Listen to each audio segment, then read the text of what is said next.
principais mudanças ocorridas com a nova reforma trabalhista, sendo elas: novas regras para a jornada 12/36, férias fracionadas, contratação de trabalhadores autônomos sem a geração de vínculo empregatício, contratação de trabalhadores temporários, contratação de trabalho intermitente. Entenda melhor cada uma dessas alterações. Com a reforma trabalhista, passa a ser permitido estabelecer um horário de trabalho de 12 horas seguidas por 36 horas ininterruptas de descanso, sendo observados ou indenizados os intervalos para repouso e alimentação. Essa combinação serve para todas as categorias, desde que haja acordo individual escrito entre o empregador e o funcionário ou em negociações diretas com os sindicatos de classe. Mas como fica a remuneração nesse caso? O colaborador continua recebendo normalmente o pagamento proporcional pelos dias trabalhados, pelo descanso semanal remunerado e pelo descanso em feriados, e serão considerados compensados os feriados e as prorrogações de trabalho noturno, quando houver.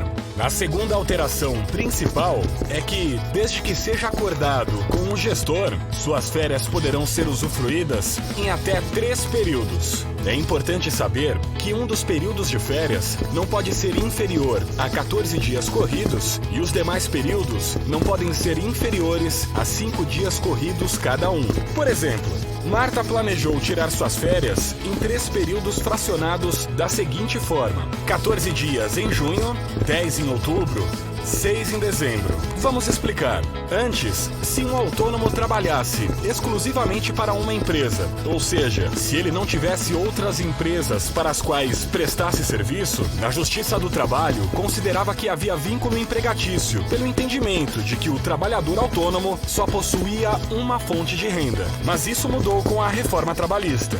O trabalhador agora pode prestar serviços apenas para uma empresa sem constituição de vínculo. Mas muita atenção! Requisitos como subordinação, pessoalidade, remuneração e trabalho não eventual continuam caracterizando o vínculo empregatício. Veja esse exemplo.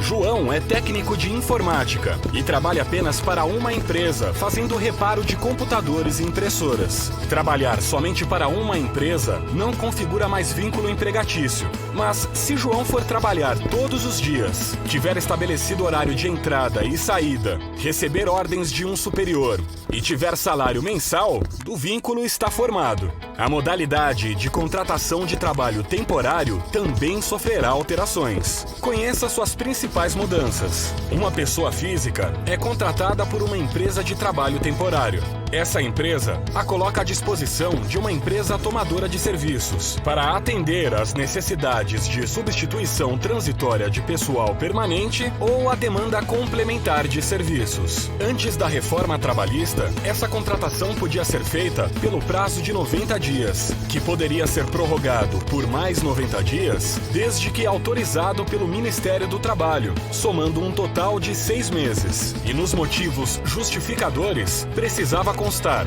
substituição provisória de pessoal regular e permanente ou acréscimo extraordinário de serviços. Com a reforma trabalhista, a duração do contrato foi ampliada para até 180 dias e com a possibilidade de prorrogação de mais 90 dias, somando um total de 9 meses. O motivo justificador deve ser mantido, mas não é mais necessária a autorização do Ministério do Trabalho para a prorrogação. Fique ligado!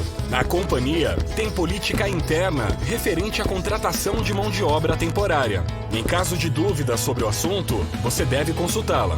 A possibilidade de trabalho intermitente ainda está em discussão para definir se será adotado pela companhia. Por enquanto, vamos explicar apenas o que é para você ficar por dentro. No contrato de trabalho intermitente, a prestação de serviços com subordinação não é contínua. Ela ocorre em períodos alternados de prestação de serviço e de ociosidade. Nesse caso, o período de ociosidade não é considerado como tempo à disposição do empregador, pois a pessoa pode prestar serviços a outras empresas. Nesse tipo de trabalho, pode ser contratado em horas, dias ou meses, independentemente do tipo de atividade exercida pelo empregado ou empregador. Importante! O contrato de trabalho deverá ser feito por escrito e conter o valor da hora de trabalho, que não poderá ser inferior à hora do salário mínimo ou à dos empregados que exerçam a mesma função. Além dessas alterações que você acabou de ver, há algumas outras que são importantes citar. Vamos conferir? Em relação às obrigações quanto à saúde e segurança no trabalho, torna-se responsabilidade do trabalhador seguir as instruções corretamente, utilizar os equipamentos de proteção individual, EPIs, fornecidos pela empresa e comunicar acidentes de trabalho. Atenção!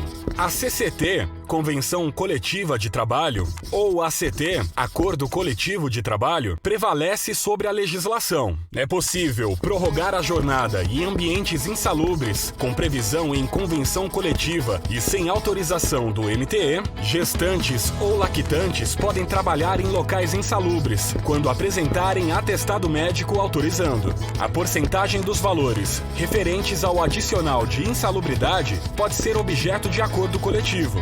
Reforma artigo 394º da CLT. E ainda é importante citar que a reforma trabalhista encerrou a contribuição sindical obrigatória e a obrigatoriedade de homologação junto ao sindicato. Com isso, a companhia poderá descontar a contribuição somente dos empregados que apresentarem uma carta por escrito autorizando o desconto.